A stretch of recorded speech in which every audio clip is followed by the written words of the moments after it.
Hi, my name is Ray Wong. I am the author of Disrupting Digital Business and also the CEO of Constellation Research, a Silicon Valley-based research firm.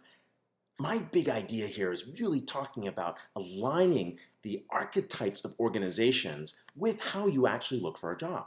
And this is really important from a leadership perspective as well as matching talents. Now, the four archetypes are based on this axis, really looking at margin and growth on the horizontal axis and thinking about post-IPO versus pre-IPO companies on the Y or vertical axis. When you look at the upper left-hand corner, what we're talking about here is your average company. This is your Fortune 500 company. They've been around for a while. They've been public. They got all these processes. They're heavily focused on mitigating risk. They want to make sure that they can guarantee a certain level of growth. They hire for certain types of patterns. And you know, this is your average company. This is your average Global 2000. Now, when we look at the lower left-hand corner, what we actually have is what we call the startups and wishful visionaries. So these wishful visionaries basically are companies that are led by charismatic leaders. They've got a great idea. They attract a lot of early adapters and believers.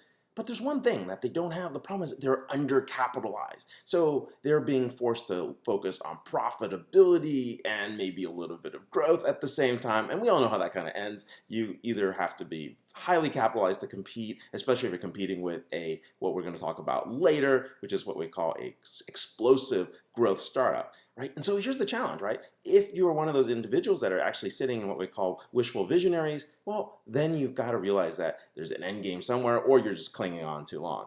Now, on the other hand, we actually have explosive startups. These are the folks that are pre-IPO focused on growth. These are companies on fire. Definitely, again, visionary, charismatic leaders, great ideas, companies that are growing 70% year over year. They're being funded so that they can get to that level. And what they're really going after is market share. They're going after growth. And they've got lots of heroes. They got people that jump in, no rules, no structure, but they figure it out. And then they teach it to someone else. And then they train the trainer and move from there.